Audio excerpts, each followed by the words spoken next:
It's more than a please, and I promise to.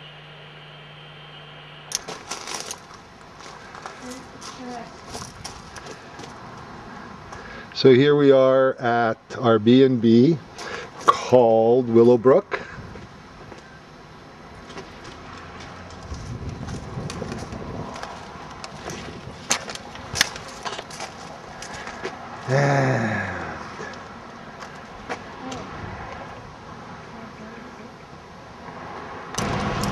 I guess because I'm so tired, I haven't had any sleep.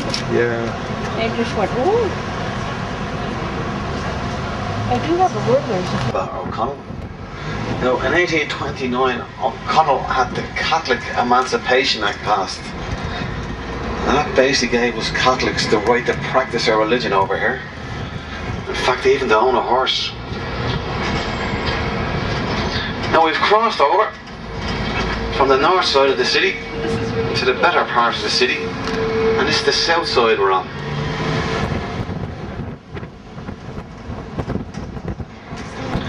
I say the better part of the city. It was drawn by the monks. It's written in Latin, and I haven't got a clue what it says. Now here's a fella parked in his brand new Range Rover. I'm gonna block him in.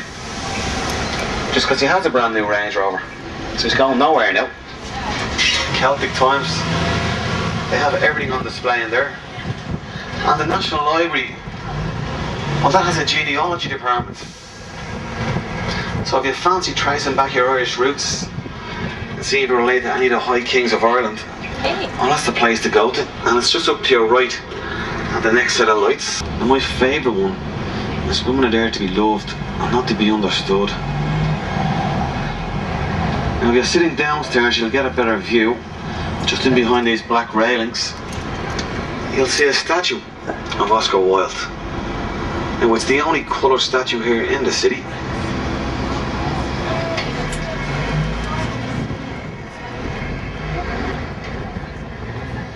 Well, this is stop 5 here, folks, for the National Gallery.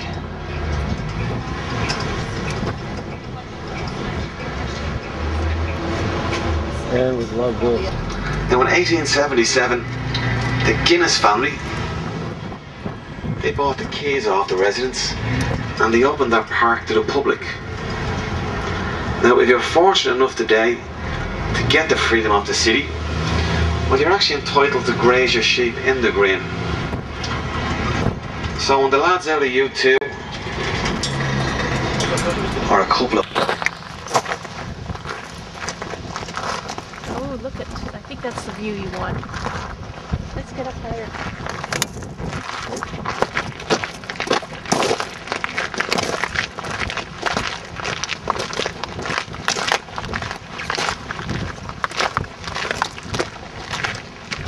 I like to go right up on the hill. I like to go up on that hill. I guess we can go.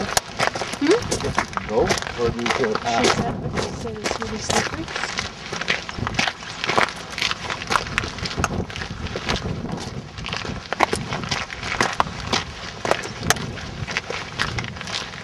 Oh, wow.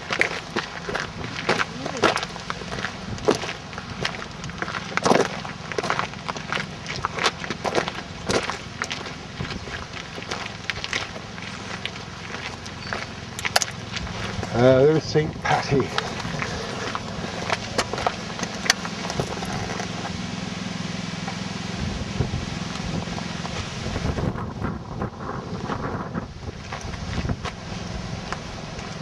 It's okay. You're part of the picture.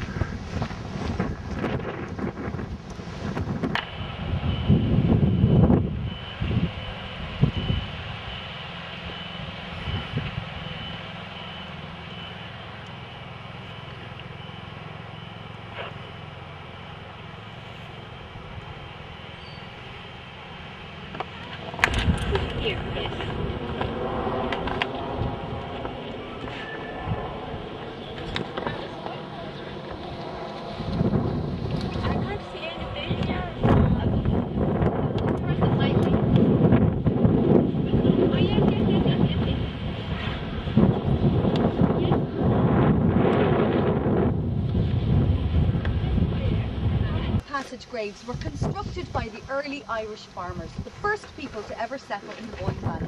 It was the first time that people were learning about growing crops and tending to animals, so they weren't having to worry so much about day-to-day survival. And I suppose it was this sense of security that gave them the opportunity to think about other things, like who they were, where they came from, maybe even where they would go after their death. And it's almost as if these passage graves arrived at the start of a religion here in the Boyne Valley. Now, we don't know an awful lot about the people who built these tombs, but the way in which they built them leads us to believe that they were a sun-worshipping community. So here at Newgrange, right in the middle of winter, around the shortest days of the year, around the 21st of December, direct sunlight shines down the passageway and lights up the internal chamber. Both North and South also have solar alignments, so you can imagine that the community would have travelled around the Boyne Valley, stopping at these different spots at different times of the year. Certainly they were very important when it came to the burial rites of these people. As I said, we did find human remains inside, but we think it's more likely that these were places of worship and celebration. We also know that these buildings were extremely important, not just on an individual level, but for the whole society. Something as big as Newgrange would have taken 2 or 3 generations to actually complete. So they were building for the future, if you like. The reason it took so long to build is because the materials they chose were not local materials. So if we could just turn our attention to the front of the structure. The first stone which catches your eye is that beautiful white stone. Now this, in Irish, it's called Cluch na Graine. It means stone of the sun. We refer to it as quartz, and this particular quartz is found on the width of 80 kilometres south. Dotted through the quartz then you've got these small round egg-shaped stones which may have been fertility symbols. These are found actually north of here, about 40 kilometres away. Now, although 80 kilometres and 40 kilometres don't sound like a huge distance today, 5,000 years ago, it's a different story altogether.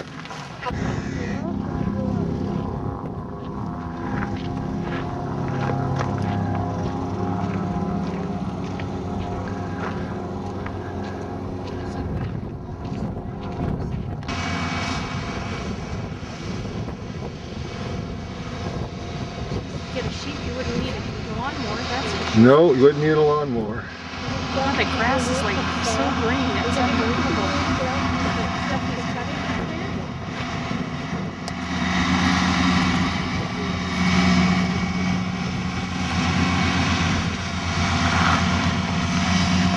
I can hear you talk. I think What's the that's name? Aaron what? Aaron Labar. Labar. Labar, yeah. Is that taping now, is it? Yes. Aaron Labar. My name is Tom. I'm walking to Kelt Bar, Talbot Street. How old is she? She's 18. 18. You're old enough. You can come in here and have a drink sometime. Right, y'all. Right on. I'm just going to go down here. Let's move out of the way of the trees. Yeah, here's...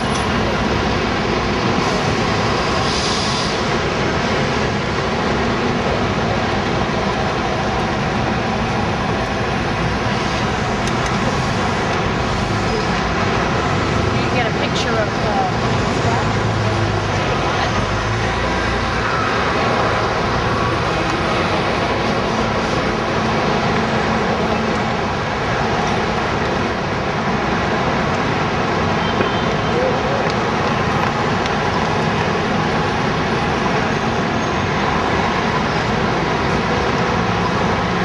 Well, there's the post office. Famous 1916 Rebellion post office.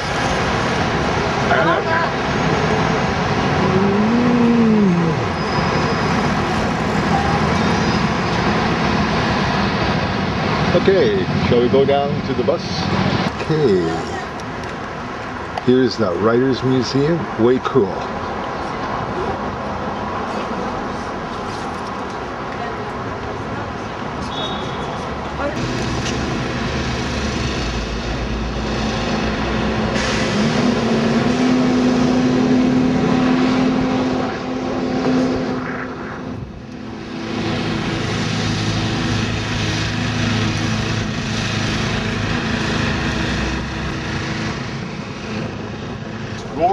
I'm a graduate of Trinity College. I finished my studies here back in June. I studied philosophy and political science, and I graduated in November. I've since taken up studying law elsewhere, to my mother's delight. If I could ask you, well, 2 things. One, I would ask you to refrain from heckling. That would be greatly appreciated. And if you'd be so good as to do so, I promise I'll answer any questions that you have at the very end of the tour. And on another important housekeeping, if you'd mind refraining from making an audio recording of the tour.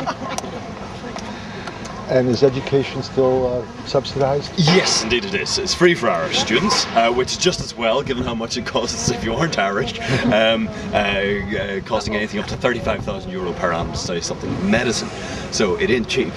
So it's just as well the Irish government is. And how is it a selection committee? Pure meritocracy. Point system. Yeah, it's basically if you get the points you get in your end of second level examinations, you get the points you get in. If you don't get the points, you don't. It's that's it. What percentage of Trinity is Irish? 85%. Well, ladies and gentlemen, if any of you do have any further questions that you don't wish to voice in front of the crowd, I'll be here at the end for another minute or two. But in the meantime, I've got some good news and I've got some bad news. The bad news is that if you wish to go into the old library now, I'm afraid you will have to join the end of that queue. I guesstimate that's probably about 15 to 20 minutes long.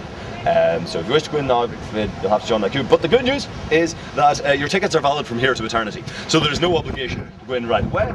You can come back later on in the day. The last admission today is at 4:30. And obviously, if you the best time to come would probably be around 2:30 or 3. But if you don't wish to come back later on, you can come back tomorrow, next week, next month, next year. Bequeath your tickets to your grandchildren. You can do whatever the hell you want with them. So on that note, ladies and gentlemen, I'd like to thank you very much for taking the tour. Enjoy the rest of your time in the college. Thanks very much. Thank you. Bravo. Bravo.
It's probably used for, like it's used for something.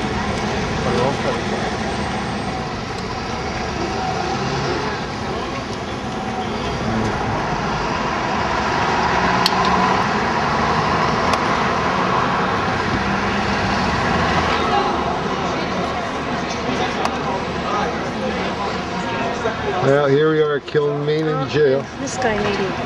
Okay.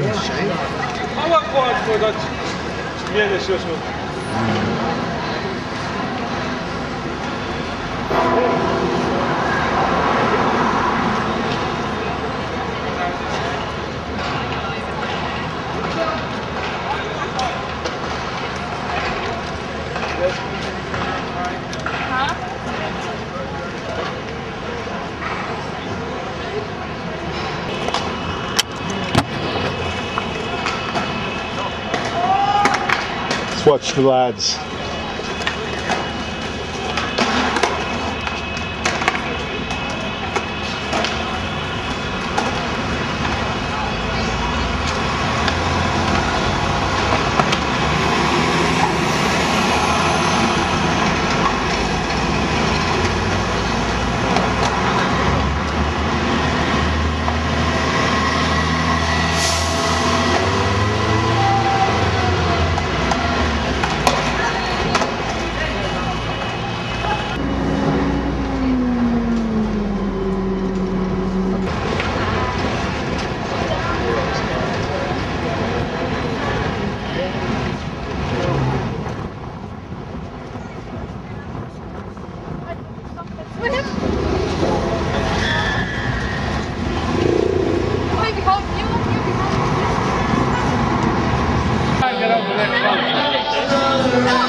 what direction to go. Those fields and narrow, two streets broad and narrow, like bubbles and mussels, and alive-oh, like bubbles and mussels,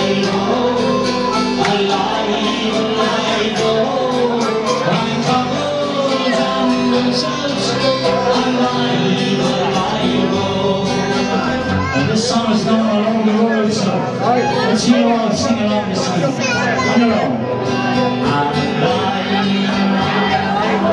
No room up there. For God's sake.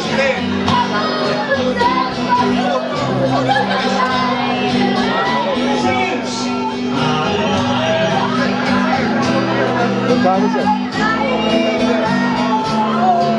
4:10. 4:10. 4:10. Come on, sing out.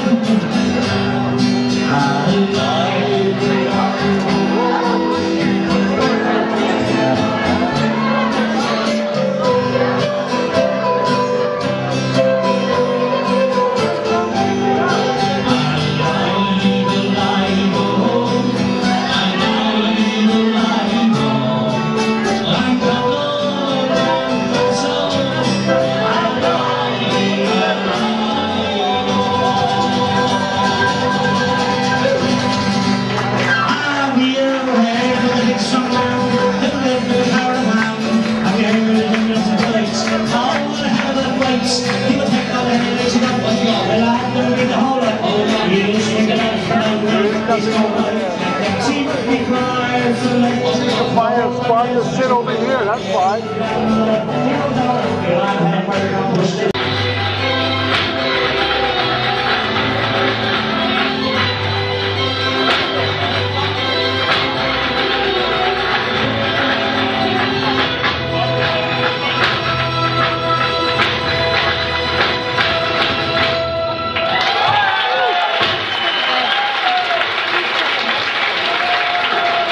I could get so drunk here. I could, but I won't.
Go and sit down, Patty. You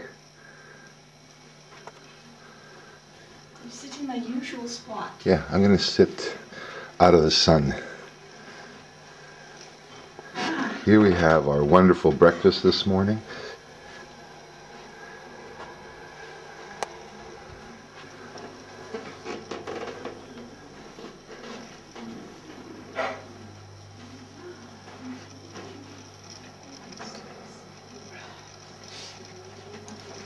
I'm just giving a little film of your B&B. I love your little shrine here. Oh, my Our Lady.